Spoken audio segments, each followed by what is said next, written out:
Buenos días, hermanos. Les invito a abrir sus Biblias en 2 de Timoteo, capítulo 2.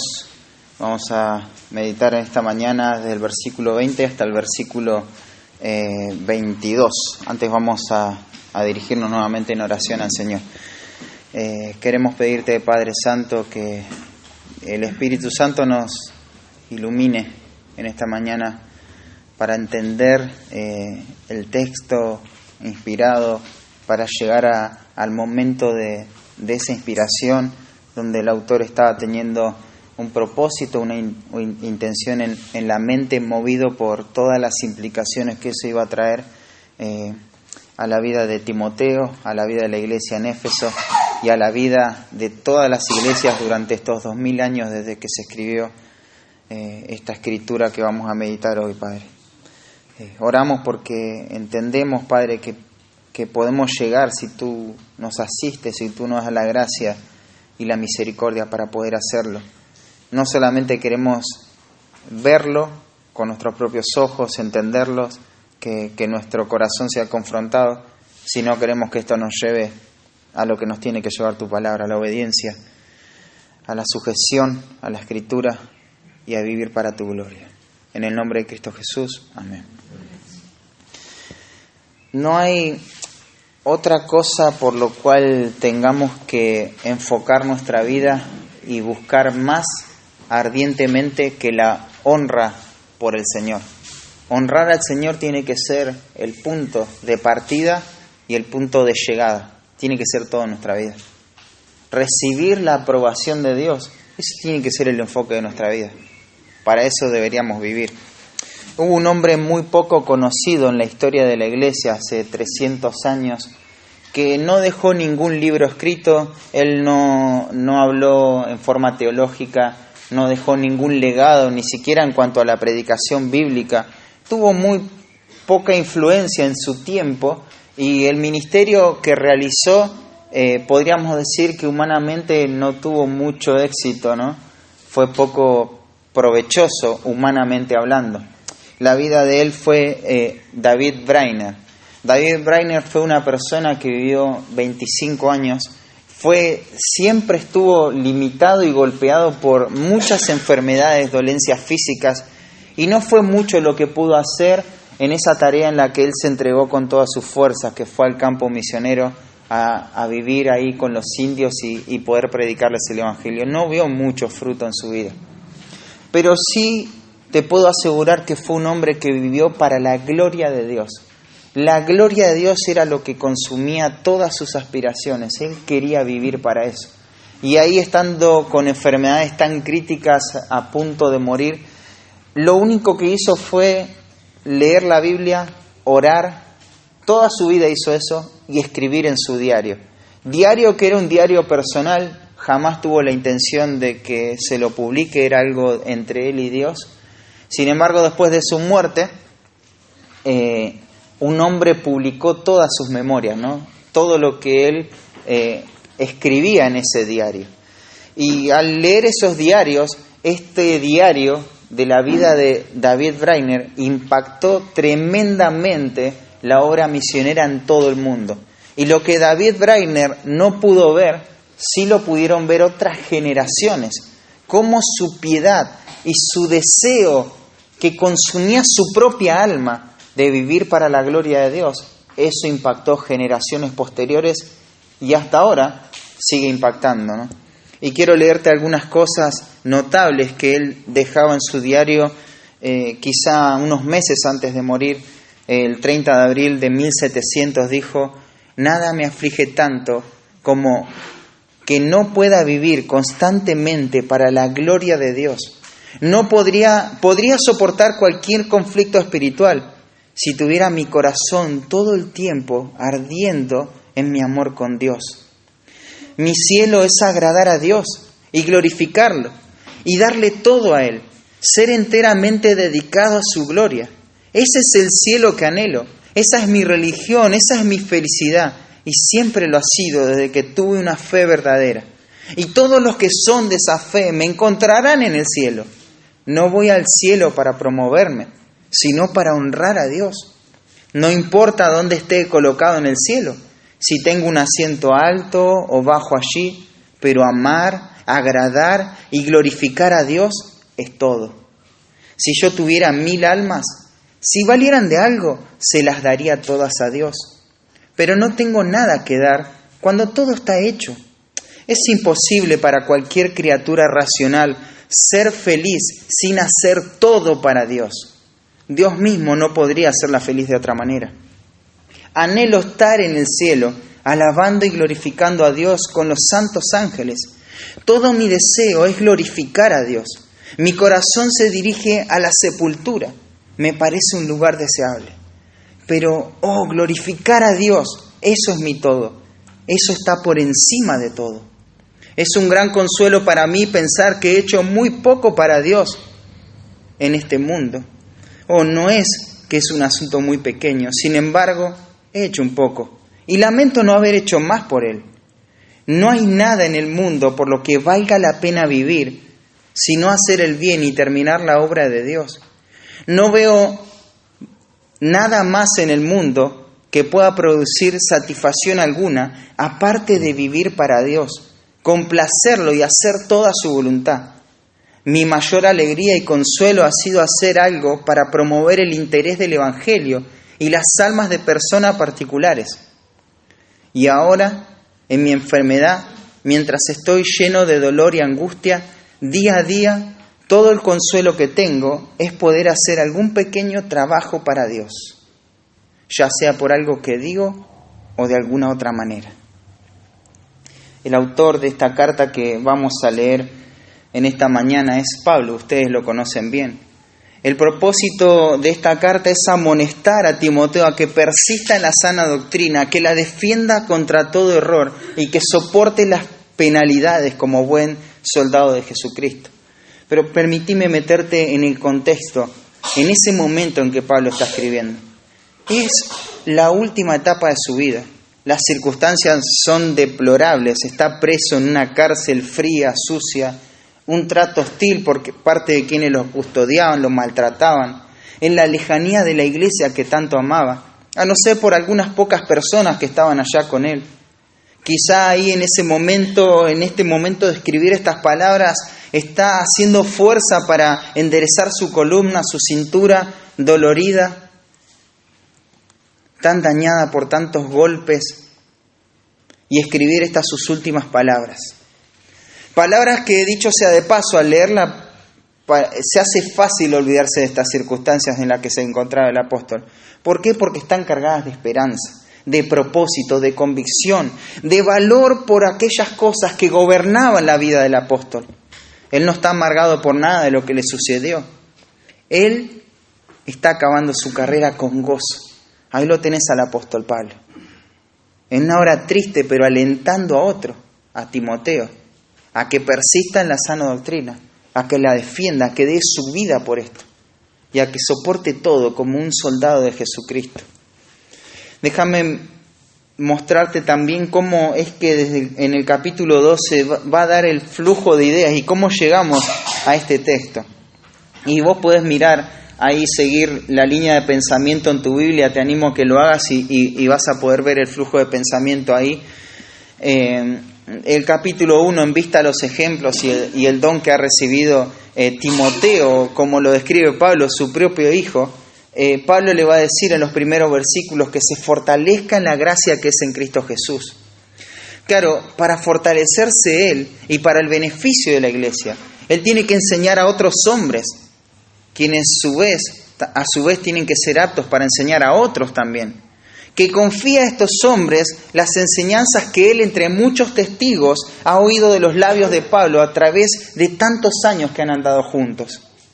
Ahora, esta actividad de enseñar, en realidad toda la obra del ministerio, no va a ser fácil, sino que va a resultar en trabajos duros para Timoteo. Pero él se tiene que sentir animado porque el hecho de que solamente el soldado que lucha de todo corazón, solamente el atleta que compite según las reglas y solamente el agricultor que trabaja arduamente va a recibir su recompensa. Así Timoteo también va a recibir su recompensa. Él debe descansar en el Señor, quien le va a dar entendimiento en todas las cosas. Además, que se acuerde de Jesucristo, que lo traiga a su memoria. Él también realizó su tarea de todo corazón, obedientemente, sin quebrantar ninguna norma divina, y al final recibió su recompensa. Este es el evangelio por el cual Timoteo debe vivir. Por este evangelio Pablo también sufre trabajos hasta en prisiones, como si él fuese un criminal, pero se siente grandemente consolado, porque aunque él está preso, la palabra de Dios que él proclama no está presa, sino que cumple todo lo que Dios se propuso hacer en los corazones de aquellos que son sus elegidos, con el fin de que puedan obtener la salvación, que está centrada en la gloria de Jesucristo. Después ahí en los versículos 11 al 13 se van a citar 4 líneas que probablemente fue un himno en la iglesia primitiva. Estas muestran que la lealtad a Cristo y la firmeza aún en medio de la más amarga persecución siempre son recompensadas por el privilegio de vivir y reinar con Cristo. Mientras que por otro lado, la negación y la deslealtad son castigadas por el rechazo de aquel que siempre permanece fiel tanto a sus promesas como a sus amenazas. En la segunda parte de este capítulo, el apóstol muestra que las contiendas sobre palabras, que las palabras profanas y vanas, las cuestiones necias no tienen ningún propósito útil y engendran peleas. Timoteo debe hacer todo lo posible para obtener la aprobación de Dios, como un obrero que no tiene por qué y de qué avergonzarse, y que maneja correctamente la palabra de Dios para interpretarla y vivirla. Por cierto, también se menciona que los seguidores del error progresarán. ¿Pero cómo van a progresar? Ellos avanzarán hacia una creciente impiedad. La palabra de ellos se describe ahí como un cáncer que va carcomiendo todo a su camino. Y se menciona a Himeneo y a Fileto con nombre y apellido, ¿no? Pero aunque estos perturban la fe de algunos, la verdadera iglesia de Dios sigue firme en su sólido fundamento. Los miembros de la iglesia están protegidos por el Padre, son del Hijo, le pertenecen a Él, están certificados por el Espíritu Santo. En otras palabras, según el versículo 19, ellos están sellados. Y hay un sello, en ese sello hay 2 inscripciones. Una enfatiza el lado divino de la salvación, el Señor conoce a los que son suyos. Y otro va a enfatizar el lado humano de la salvación, que todo aquel que invoca el nombre del Señor se aparte de injusticia. Con todo este contexto en mente, vamos a leer directamente todo el párrafo, aunque vamos a meditar en el 20, 21 y 22. Dice así la palabra de Dios: pero en una casa grande no solamente hay utensilios de oro y de plata, sino también de madera y de barro, y unos son para usos honrosos y otros para usos viles. Así que si alguno se limpia de estas cosas, será instrumento para honra, santificado, útil al Señor y dispuesto para toda buena obra. Huye también de las pasiones juveniles y sigue la justicia, la fe, el amor y la paz con los que de corazón limpio invocan al Señor. Pero desecha las cuestiones necias e insensatas, sabiendo que engendran contiendas, porque el siervo del Señor no debe ser contencioso, sino amable para con todos, apto para enseñar, sufrido, que con mansedumbre corrija a los que se oponen, por si quizá Dios les conceda que se arrepientan para conocer la verdad y escapen del lazo del diablo en que están cautivos a la voluntad de Él. A partir del versículo 20, Pablo va a mostrar que la iglesia es gobernada por Dios y nadie va a impedir que Dios edifique su iglesia, nadie. Los propósitos de Dios avanzan y Él usa y prepara cada situación que viene a la vida de la iglesia. Él usa y prepara cada situación que viene a la vida de la iglesia. Todo va a ser usado por Dios y todos van a ser usados por Dios, lo quieran o no lo quieran. Pero la meta del hombre, de Dios, la meta de los hombres fieles que Dios llama al ministerio, de los siervos de Cristo, es que ellos deseen ser instrumentos para la honra en las manos del Señor. Claro, el pasaje apunta principalmente a los hombres que se están estirando en el llamado pastoral. Lo tenés a Timoteo ahí, a estos hombres fieles también. Estos hombres que el Espíritu Santo selecciona en forma puntual para dárselo como regalos a la iglesia. Ellos se esfuerzan por trazar bien la Escritura, mostrar un carácter moldeado por la misma Escritura. Aunque necesariamente el pasaje se aplica a esta clase de personas, esta carta no es exclusiva de Timoteo y de los oficiales de la iglesia, sino que la carta va dirigida a toda la iglesia en Éfeso. Fíjate que él dirige la carta personal, pero en el último versículo, en el capítulo 4, versículo 22, dice: y el Señor Jesucristo esté con tu espíritu, a Timoteo, ¿no? La gracia sea con vosotros. La carta va dirigida a todas las iglesias.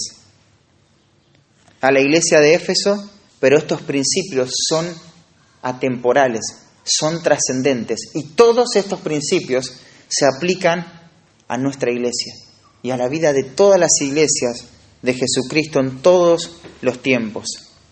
Entonces Pablo, del versículo 20 y 26, nos va a dar algunas cualidades, algunas condiciones, responsabilidades de un instrumento que va a honrar el nombre de Cristo.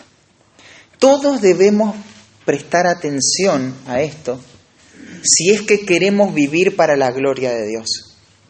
Si querés ser un instrumento no útil, eso ya lo sos, ya está determinado por Dios. Le vas a servir a los propósitos de Dios. El punto es, si querés vivir para la gloria de Dios, si querés honrar el nombre de Cristo, este pasaje te va a dar la condición para poder hacerlo, las características para poder hacerlo y los deberes que tenés que hacer para poder hacer eso para la gloria de Dios. Y fíjate cómo empieza el versículo 20, dice, pero en una casa grande. La imagen de una casa grande, este cuadro es muy vívido para ellos. Ellos no tenían templos como nosotros tenemos ahora. Quizá los hermanos, o lo más probable, es que se junten en casas grandes. Y todo esto era muy enfático, ¿no? Ahora, en una casa grande hay todo tipo de instrumentos. Y aún esos instrumentos están hechos de diferentes materiales. Y destinados a su vez para diferentes usos, ¿no? El énfasis está marcado por el contraste en la utilidad de esos instrumentos. Va a decir, unos son para usos honrosos y otros son para usos viles. La imagen es gráfica, ¿no? Claro, había instrumentos que se utilizaban para fines honrosos. Por ejemplo, ahí está la copa, un plato para servirse los alimentos para comer. Otros instrumentos eran de usos indecorosos, como los que hay en la casa, que sirven para tirar los desechos, aún los desechos humanos. Son instrumentos, son útiles, ¿no? Pero no son honrosos. El punto del pasaje es mostrar que dentro de la iglesia o la obra del Señor hay creyentes que honran al Señor. Y hay personas que no lo honran porque son viles. No son verdaderos creyentes. ¿Y cómo sabemos esto? Por el mismo contexto del pasaje. Pablo antes le había dicho a Timoteo que procure con diligencia presentarse delante de Dios aprobado, que use bien la palabra, pero que evite la enseñanza de hombres que distorsionan la doctrina. Ellos niegan los hechos históricos del Evangelio. Por lo tanto, no tienen salvación. El error de estos falsos maestros ha arrastrado a muchos cuya fe fue trastornada. Y esto podía desalentar a Timoteo, ¿no? Y pensar que la iglesia de Cristo será arrastrada por ese mismo error. Él podía traer eso a su mente.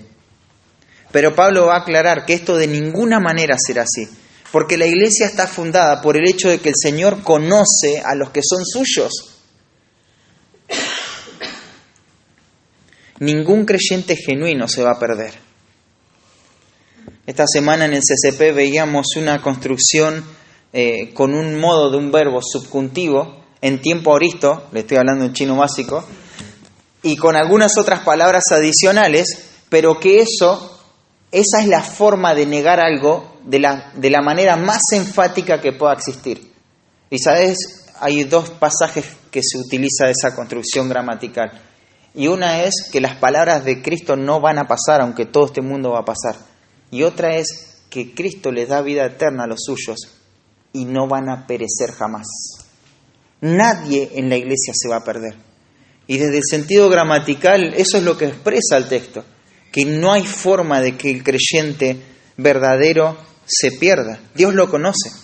Claro, este es el lado divino de la salvación, pero de la perspectiva humana está expresada ahí también. Apártese de iniquidad todo aquel que invoca el nombre de Cristo. El creyente verdadero da evidencias luchando en forma agresiva contra el pecado de su corazón. Pero, entonces, ¿por qué Dios no saca directamente a las personas que no son parte de su pueblo? Así la iglesia no se debilita. Y nos ahorramos un montón de problemas, ¿no? Pero así no funcionan las cosas. Tenemos que confiar en el Dios soberano. Dios nos saca a esas personas, pero esas personas no hacen peligrar la obra del Señor. No frenan los propósitos de Dios. No frenan los propósitos de Dios. En todo esto, en una forma misteriosa, el Señor es glorificado y es honrado. Justamente esta metáfora es para que entendamos que en la iglesia hay personas que no pertenecen al pueblo de Dios. Son útiles de todas maneras, aunque no lo saben. ¿Por qué? Porque todos sirven a los propósitos del Dios soberano. Humanamente esto nos hace ruido, nos altera un poco, ¿no? Es más, nos hace sentir hasta inseguros saber que hay personas que no son creyentes. Le estoy hablando a un público y entiendo que no todos son creyentes, no sé quién no. Pero esto es así. Le pasó al apóstol Pablo en esta misma iglesia en Éfeso. Lobos rapaces dentro de las personas que iban a ministrar la iglesia.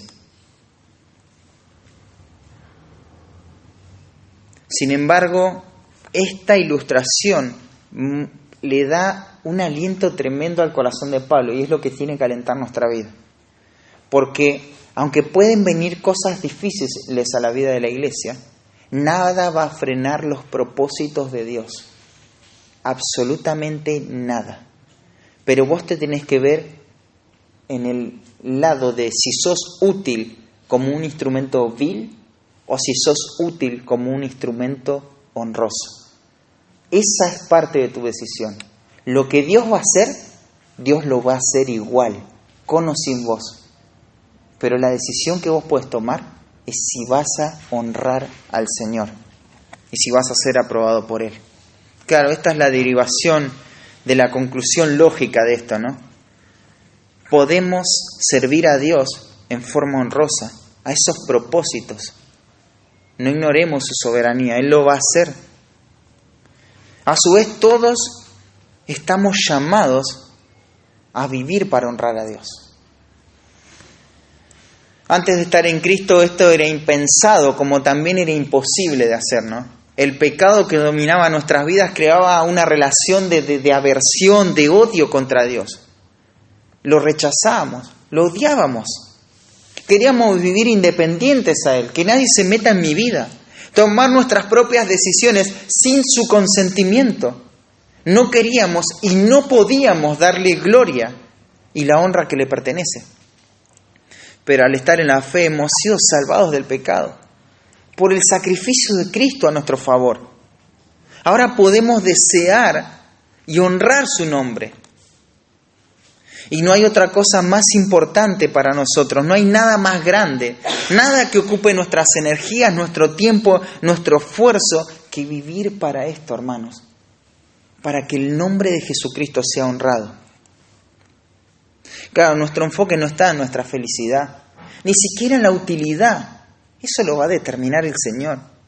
Claro que queremos ser útiles y queremos estar bien, pero hay algo mucho mayor que nuestra utilidad, hay algo mucho más grande que nuestra felicidad, y es la gloria de Cristo. Y para eso fuimos salvos. Mirá, ese es el propósito de toda la obra de redención. Pecadores que antes vivían de espalda a Dios y no le daban gloria, ahora son transformados, Dios los convierte y ahora pueden honrar al Señor, pueden darle gloria a Él. La idea central de este pasaje, te la mencioné varias veces, ¿no? Es poder ver Ahora, ¿cómo es que se ve a alguien que está honrando a Dios? En el párrafo vamos a ver estos instrumentos, las cualidades, las estipulaciones y las responsabilidades de un instrumento para la gloria de Dios. Esto tenía que despertar en Timoteo, el siervo de Dios, un deseo de querer vivir así, de esta manera. Pero también esto tiene que despertar el deseo de querer honrar al Señor. Por eso el título de la predicación es Instrumentos para honra. Instrumentos para honra. Y consideremos primero la condición de ser un instrumento para honra. La condición de un instrumento para honra. Y dice, así que si alguno se limpia de estas cosas, será instrumento para honra, santificado, útil al Señor y dispuesto para toda buena obra. Así que, en conclusión, ya que en una casa hay instrumentos honrosos civiles, los que se limpien de estas cosas van a ser instrumentos para honra. Acá está la condición, ¿no? Para ser un instrumento de honra, para glorificar al Señor. Pero también está la invitación. No solamente es una condición, hay una invitación acá. Quizás estás viviendo una vida ignorando esto, dándole la espalda a la gloria de Dios. Pero acá está la gracia de Dios. Te está invitando a ser un instrumento para honra. No te deja ahí solo abandonado en tu propio pecado, sino que te invita a la honra. ¿Por qué lo podemos ver eso? Porque el mismo texto lo indica. Dice si alguno. Ese alguno no se refiere a alguien especial. Alguno, cualquiera. Puede ser vos, que sí estás viviendo para la gloria de Dios, o puede ser vos, que no estás viviendo para la gloria de Dios. Alguno, cualquiera puede ser un instrumento de honra. Pero ¿cómo puedo hacerlo? Limpiándome de estas cosas. Ahora, ¿qué cosas, no? ¿Cuáles son las cosas de las que me tengo que limpiar? Y abarca tanto a los falsos maestros como las enseñanzas falsas de estos falsos maestros. Es limpiarse del error, de las mentiras que contaminan la mente, de las mentiras que se acumulan en el corazón y nos llevan a pensar mal de la bondad de Dios, mal de la palabra de Dios y de la vida de la iglesia. Hay que limpiarse de esas cosas. Constantemente tenemos que luchar. Esto es una batalla, no como dicen popularmente por ahí, una batalla cultural. Esto es una batalla por la verdad. Tenemos que luchar contra el error que contamina nuestra mente, contra la falsa enseñanza, contra los patrones mentirosos y engañosos que hemos acumulado por años. El creyente verdadero se tiene que limpiar de toda falsa enseñanza. No permitir el error en su vida, porque eso va a corromper su práctica a posteriori. En el contexto podemos ver cómo la fe de algunos era trastornada por una mala interpretación de hombres que negaban específicamente la resurrección de Cristo. Negaban una doctrina de ese calibre. Ellos lo veían como algo espiritual, lo malinterpretaban. Algo similar le sucede a los hermanos de Corintio. ¿Recuerdan ahí en el capítulo 15 de 1 Corintios cuando se habla de la resurrección? ¿Qué pasó? Ellos erraban. Estaban en el error. ¿Por qué? Por las malas conversaciones. Las malas conversaciones son conversaciones mentirosas que estropean el corazón, dañan la vida espiritual. Y debemos tomar eso muy en serio. No hay nada más serio que estudiar la Escritura con precisión para sacar la mentira de nuestra mente. Porque es la verdad. Purifícalos en tu verdad. Fue la oración de Jesucristo. Tu palabra es verdad. Esa es la verdad. Tenemos que someternos a las implicaciones de la Escritura para sacar la mentira de nuestro corazón. En segundo lugar, veamos las características de un instrumento para honra. Dice así que si alguno se limpia de estas cosas, será un instrumento para honra, santificado. La palabra santificado ahí es un participio pasivo, es decir, fue santificado. Pero el aspecto de este participio implica de que esto es una acción que ocurrió en un punto en el pasado, pero tiene implicaciones o tiene un efecto presente. Te lo digo en una forma sencilla. La santificación posicional ya es un hecho. Somos santos delante de Dios. Pero las implicaciones de esa santificación posicional deben afectar mi práctica como creyente en el presente. Tengo que ser santificado constantemente. La obra de santificación es recibida por el creyente mediante el Espíritu Santo. Esa es una obra toda de Dios. Aunque el creyente la recibe en forma pasiva, él no es pasivo en su lucha contra el pecado. La vida de obediencia sometida a la palabra de Dios son las condiciones para progresar en mi santificación. Entonces, un instrumento, una característica, es un instrumento santificado, apartado para Dios. Así lo va a expresar Romanos capítulo 6, versículo 19, que dice: así como para iniquidad presentasteis vuestros cuerpos para servir a la inmundicia y a la iniquidad, así ahora para santificación, presentad vuestros miembros para servir a la justicia. El creyente entiende que para honrar a Dios no va a vivir apartado de Dios. El creyente va a vivir apartado del pecado. Él no quiere ser un profano. Es santo, está consagrado, dedicado a su Salvador. En segundo lugar, no solamente es santificado, sino que es útil. Esta palabra tiene sentido de excelente, de bueno en su clase. Cuando se usa, tiene que ver con personas dignas, decorosas, honradas, moralmente recto, bueno. Hay muchos matices que se le da a esta palabra, pero el sentido de este contexto es muy sencillo. Es práctico. Útil es práctico. Es fácil de usar. Se puede usar con facilidad. Y claro, él tiene un carácter humilde. Aquella persona que va a honrar al Señor no es una persona difícil, complicada. Es práctico para el Señor. No es que para sacarle un servicio al Señor o algo que honre el nombre de Cristo le tenés que buscar las 1001 vueltas. Es simple, es práctico, es sencillo en su entrega al Señor. Él está dispuesto, está disponible. No hay 10.000 cosas que se interponen entre su servicio y la honra al Señor y Él. No, es algo sencillo. Claro, Pablo seguramente que tenía esto en mente cuando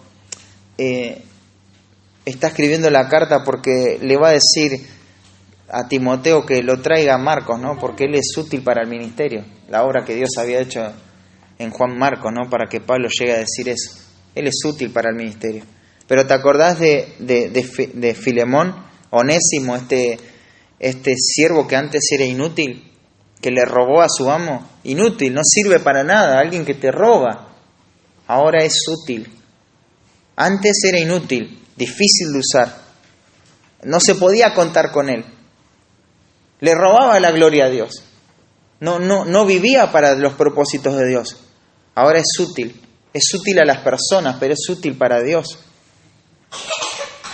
No solamente santificado, útil, sino dispuesto. Esto es preparado, ¿no? Preparado. Conlleva la idea de una voluntad, de un entusiasmo, además de estar preparado. Se entusiasma con dedicación. Se entrega a la tarea. No es que cumple, bueno, voy a cumplir. ¿Qué hay que hacer? Entrego esto así como sea. No, hay una preparación. Hay una dedicación a esto.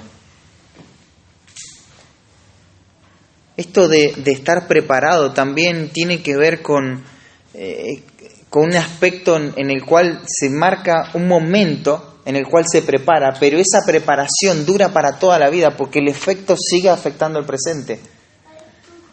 Y dice preparado hacia toda buena obra o para toda buena obra. Él está dispuesto a todo lo que sea digno del Señor. Va a vivir por esto y para esto. Ahora su tiempo sirven a los propósitos de Dios. No sirve a su propio bienestar. No es que él quiere estar tranquilo, tener sus tiempos y hacer lo que siempre le queda cómodo. Él vive para esto. Está preparado para esto. El que lo pensó al creyente, el que lo diseñó para esta función. ¿Viste cuando te encontrás con algo que tenés hace mucho tiempo y no sabías bien cuál era su utilidad? Y vos decís, mirá, acá venía preparado este artefacto para tal cosa. Y yo no sabía. Nos pasó hace poco con la aspiradora, que tenía unos huequitos donde ponías los cañitos y hace como 3 años lo tenemos. Y lo puse a los cañitos ahí arriba de la aspiradora y Rebe se sorprendía. Ah, mirá. Bueno, el que lo diseñó lo preparó para eso. Dios preparó a sus hijos para que sean útiles, para servirle. No sirven para otra cosa. Es para eso que tienen que vivir y consumir todas sus energías. Pero pasemos al tercer punto, los deberes de un instrumento para honra. Lo primero que tiene que hacer el creyente en cuanto a su responsabilidad es huir de los vicios. Huir de los vicios. Va a decir el versículo 22, huye también. La palabra huye es una palabra griega que nos da idea de lo que significa. Es fugo, de fuga. Cuando alguien se fuga, se escapa, se fugó ¿Y cómo se fue? Precipitadamente, sigilosamente, no está más. Bueno, esa es la idea, ¿no? Huye. Ahora hay algo en cuanto al uso del verbo, está en presente, es algo que tiene que hacer constantemente. El modo es imperativo. Cuando se utiliza un imperativo presente, esto es urgente. Se tiene que hacer ahora y se tiene que hacer siempre. Constantemente, el que huye tiene que seguir huyendo, debe huir. Esta palabra se usa cuando el ángel le va a decir a José que huya a Egipto, ¿no?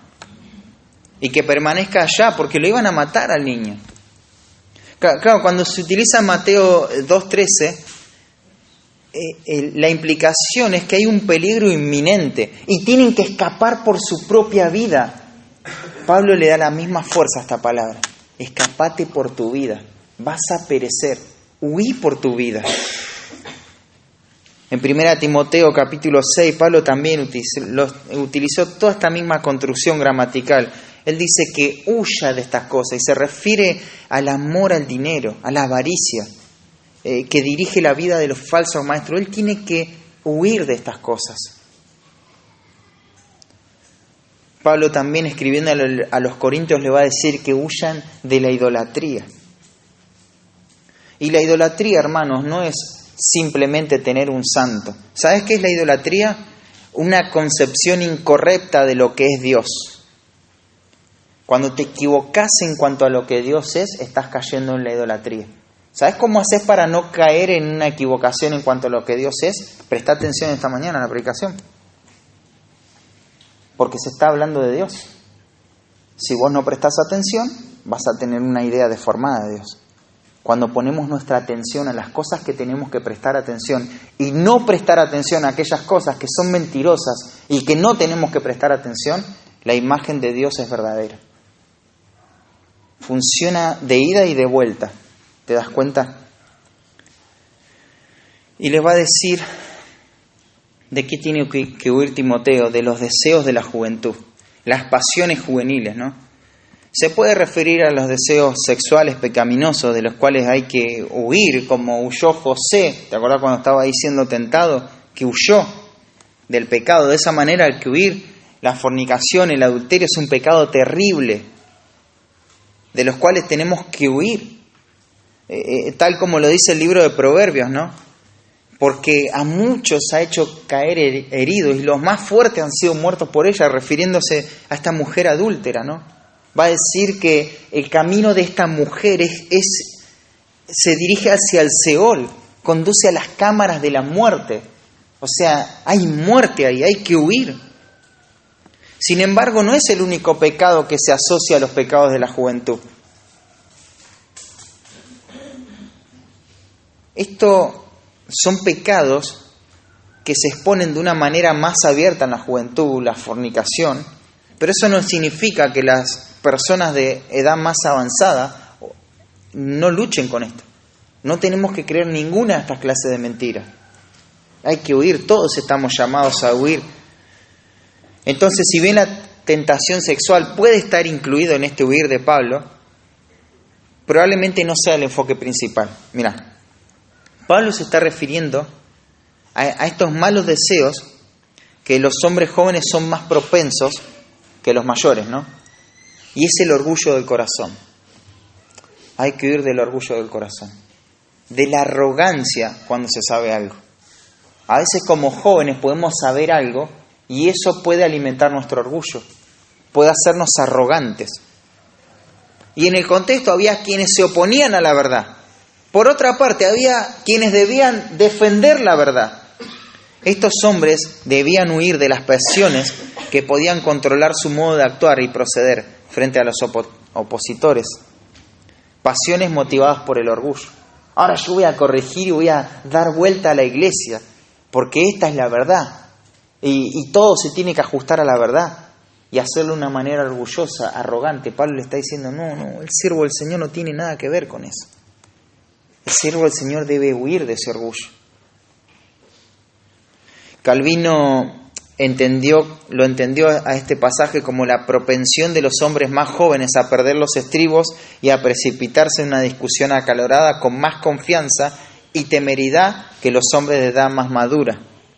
Otro comentarista lo relacionó con los defectos de la impaciencia, la autoafirmación, el amor por la discusión y el amor por la novedad que se derivan del idealismo juvenil. Y acá Pablo está escribiendo, le está diciendo a Timoteo que si bien es correcto defender la verdad contra los errores graves y hay que mantenerse firme en las doctrinas centrales de la Escritura y hay que tener tenacidad y convicción y combatir por eso, como dice Judas, hay una manera correcta de hacerlo y hay una manera incorrecta. La manera incorrecta es hacerlo con orgullo, hacerlo en forma incorrecta. Spurgeon dijo, si un hombre pierde la calma al decir la verdad, también ha perdido la causa al decirla. Hermanos, esto es serio. Y lo hemos visto, ¿no? Ninguna verdad puede ser sostenida con un espíritu de soberbia, de arrogancia. Y ahí tenemos la razón, ¿no? Huir de las pasiones juveniles. Esto lastima, hace daño a la iglesia. Si una verdad no se transmite como debe ser, entonces no es una verdad vivida, es un ideal, es una pretensión simplemente. Dios no necesita nuestro pecado para que su verdad prevalezca. Dios no se conforma con que sus hijos digan la verdad a cualquier costo. Él no es honrado de esa manera. ¿Cuánto tenemos para aprender de esto, no?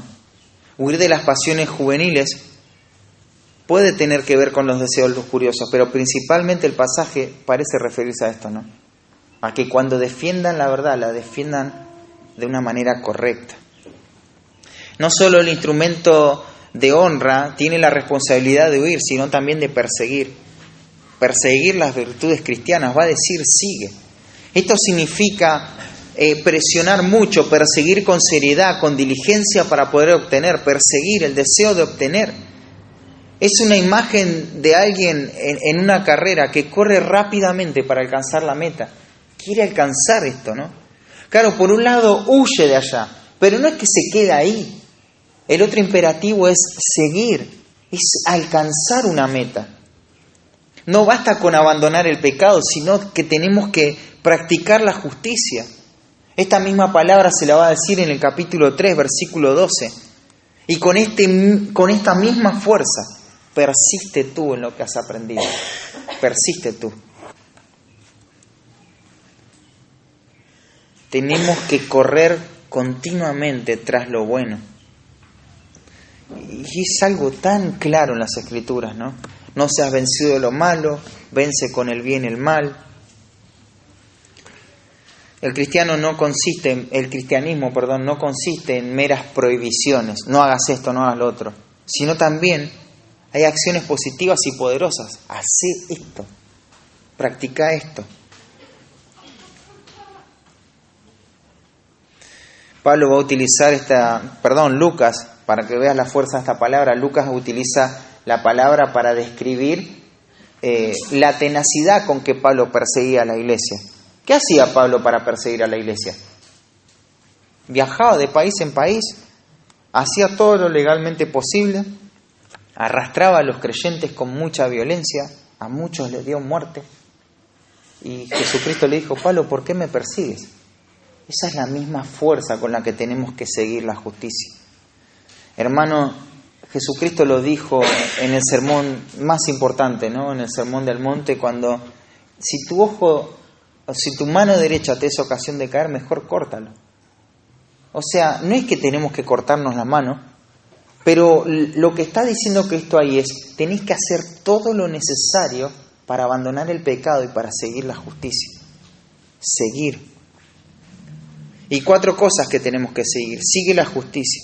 La justicia es una vida santa, recta, de acuerdo a las normas de Dios. El Hijo de Dios que fue justificado ahora tiene que caminar en esa justicia.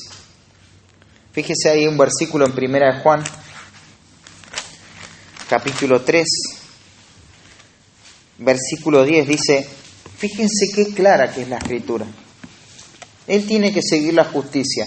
En esto se manifiestan los hijos de Dios y los hijos del diablo. Todo aquel que no hace justicia y que no ama a su hermano no es de Dios. No hay que explicar mucho esto, ¿no?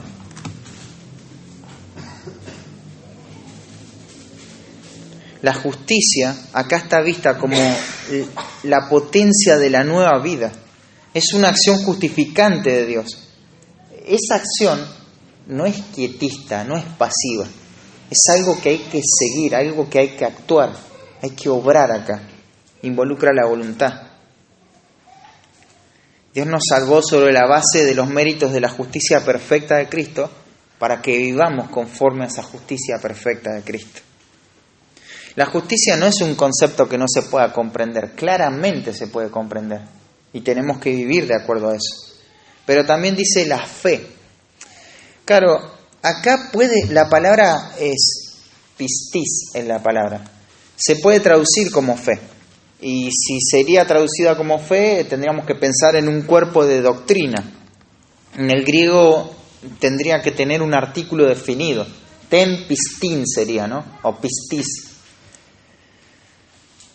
Y entender la fe como un cuerpo de doctrina es lo primero que tenemos que pensar. Y eso es lo más normal. Sin embargo, acá no está el artículo definido. Y hay otra posibilidad de traducción, que puede ser fidelidad. Sigue la fidelidad.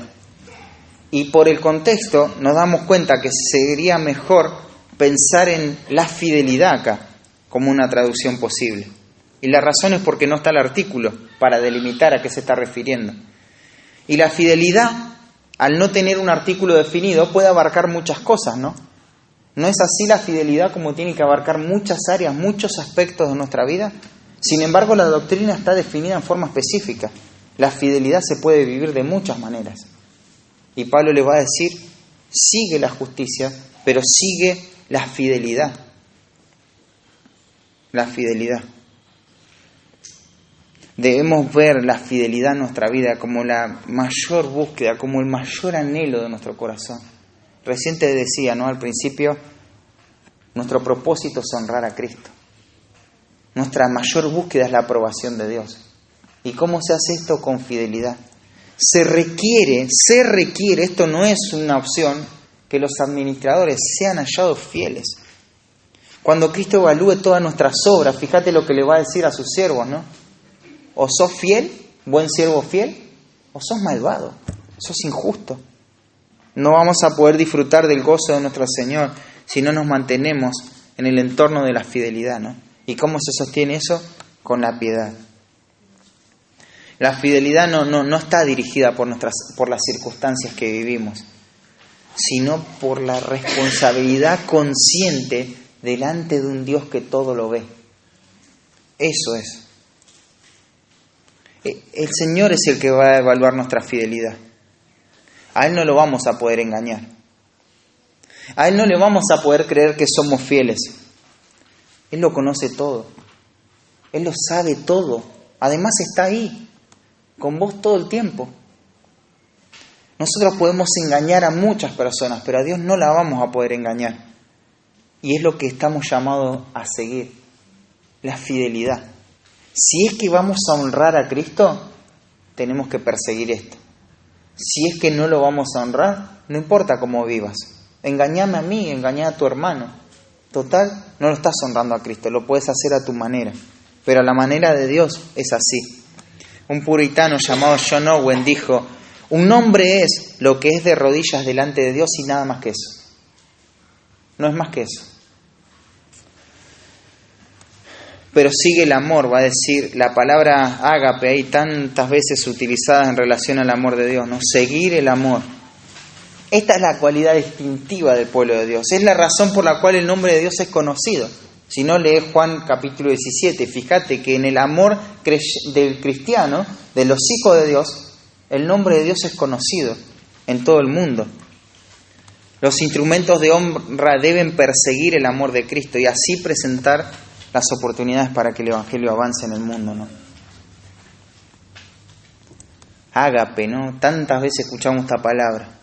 Es una cualidad de la mente, de un corazón que obliga a un creyente a nunca sentir amargura, o si la siente, rechazarla, a no sentir esos deseos de venganza, sino buscar siempre el mayor bien de cada persona, sin importar lo que haga. Básicamente, esto es renunciar al yo egoísta y vivir por otros. Y te quiero citar lo que dice John Wesley, lo que dijo una vez. Haz todo el bien que puedas, por todos los medios que puedas, de todas las maneras que puedas, en todos los sitios que puedas, a todas las horas que puedas, a toda la gente que puedas, durante todo el tiempo que puedas. Y Juan, el anciano, este anciano que fue uno de los últimos en morir, escribió estas palabras inspirado por el Espíritu Santo. El que no ama no ha conocido a Dios, porque Dios es amor. Estamos llenos de opiniones, hermano, de cómo hacer las cosas, de formas, de puntos de vista, pero de poco amor. ¿Por qué debemos perseguir el amor? Si esto es algo característico en el creyente. ¿Y por qué somos naturalmente egoístas? Porque pensamos en nosotros mismos, nos queremos salvar a nosotros mismos y que lo demás se hunda. ¿Recordá el mensaje de Jesucristo a esta misma iglesia? Tengo contra ti que has dejado tu primer amor. ¿Te das cuenta? Tenían los mejores teólogos, los mejores enseñadores, pero no tenían amor. No lo habían perseguido lo suficiente. Tenés que seguir porque en tu corazón y en mi corazón egoísta esto no está. Y por eso hay que perseguirlo como alguien que busca una meta muy grande para su vida. Si vamos a ser usados por Dios, si vamos a ser usados por Dios, pero para su gloria, esa persona va a amar. Va a amar a Dios sobre todas las cosas, pero se va a manifestar en el amor a los hermanos, a los perdidos. Y va a decir, seguir, pero también hay que seguir la paz. La paz tiene que ver con que obtenemos serenidad, somos serenos. Un creyente fiel va a seguir la paz. Claro, en este contexto, fíjate, se refiere a una ausencia de guerras. No se refiere a una ausencia de guerra, justamente hay una guerra acá por la verdad. Pero se refiere a relaciones armoniosas entre las personas que están en la iglesia. Aunque reconocemos que no son todos creyentes, pero eso no da lugar a que vivamos en guerra, ¿no? En todo lo que depende de nosotros tenemos que estar en paz con todos. Ahora, si algo ya no puedes controlarlo, bueno, ya no sos responsable, como dice Pablo en los Romanos.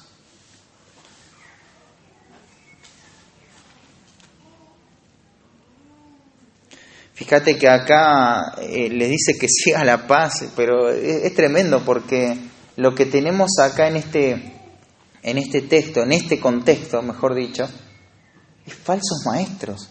Hay gente que está diciendo que la resurrección de Cristo no es tal cual como dicen que fue. Están negando esto. Sin embargo, hay que seguir la paz.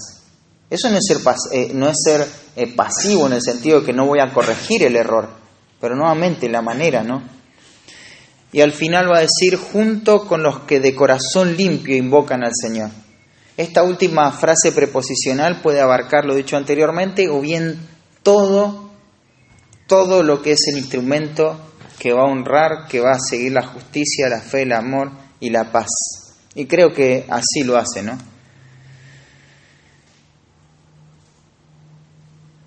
¿Esto qué significa? Junto con los que de corazón limpio invocan al Señor. Esto significa que perseguir una vida de piedad, ir en pos de la santidad, no es algo que se hace desde el individualismo. No se puede lograr. Desde la lejanía no se puede lograr.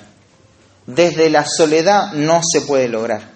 Es más, Si no estás en relación con los que de corazón limpio invocan al Señor, entonces déjame ilustrar cómo es tu vida. En lugar de huir de los deseos lujuriosos o soberbios, estás entregado a eso, en lo profundo de tu corazón. En lugar de perseguir aquellas cosas que honran al Señor, buscas aquellas cosas que te dan placer. No te privás de nada. Lo que deseas, si tenés la posibilidad, lo tenés. Y lo que no tenés es porque quizá no tenés la posibilidad. Pero si tendrías, lo harías, porque te gusta. Pero eso es lo que persigue tu corazón. Las pasiones. Y no la piedad. Pero por el contrario, huís de la piedad. Y déjame preguntarte, ¿con cuántas personas que de corazón limpio invocan al Señor te has estado juntando en estas últimas semanas? ¿Con cuántos has expuesto tus pecados? No esta última semana, este último mes, este último año. ¿Pensás que si te faltaría la rendición de cuentas del cuerpo, cambiaría algo de tu carácter hoy? Si a principio de año no lo hubieses hecho, no lo hago, ¿no? Esto es clave. Todo lo que dije hace un rato sí suena lindo, hay que perseguir, hay que honrar al Señor, hay que glorificar a Dios, pero no se puede lograr solo. No se puede hacer. Junto con los que de corazón limpio invocan al Señor. No lo podemos hacer de otra manera. Mirá, la guerra contra el pecado, la lucha contra el pecado es tan recia que necesito la oración de mi hermano. Necesito confesarle a Dios, pero necesito confesar mis pecados a mis hermanos. Es tan sutil el pecado, es tan sutil la mentira que abrazo, que necesito que otro mire mi pecado y me exhorte, me amoneste. Pero si no me muestro con esa utilidad, con esa disposición, con esa preparación, es imposible que alguien me lo diga. Si limito todos los tiempos, si tengo una agenda cargada para mí mismo, no lo puedo lograr. Hermanos, no vamos a poder honrar a Dios solos. No lo vamos a poder hacer. No lo vamos a poder hacer. Necesitamos unirnos con los que de corazón limpio invocan al Señor. Y es tremendo ese invocar el nombre del Señor, ¿no? Estos son los justos. Cuando se habla de los que invocan el nombre del Señor, esta es la generación, esta es la generación de guerreros de la iglesia de Cristo, que ellos viven para esto y viven por esto, invocan al Señor. Y necesitamos unirnos y exponernos ante ellos para poder seguir, para poder huir, para ser un instrumento de honra, un instrumento limpio que honre a Cristo, ¿no? Vamos a orar. Señor, gracias por tu palabra en esta mañana. Pedimos que el Espíritu Santo pueda traer la aplicación, Señor, porque realmente nos quedamos humanamente limitados. No podemos conocer el corazón. Solamente podemos hablar de estas implicaciones, Señor. Pero que tu Espíritu Santo pueda estar haciendo una obra profunda en los corazones, Señor, de mío y de mis hermanos, para que podamos obedecer la justicia, Padre Santo. Obra en nuestras vidas, Señor, que tu palabra pueda seguir limando, Señor, quitando todo el pecado, exponiendo, Señor, nuestro pecado, y que podamos vivir para tu gloria. Te lo pedimos en el nombre de Cristo Jesús. Amén.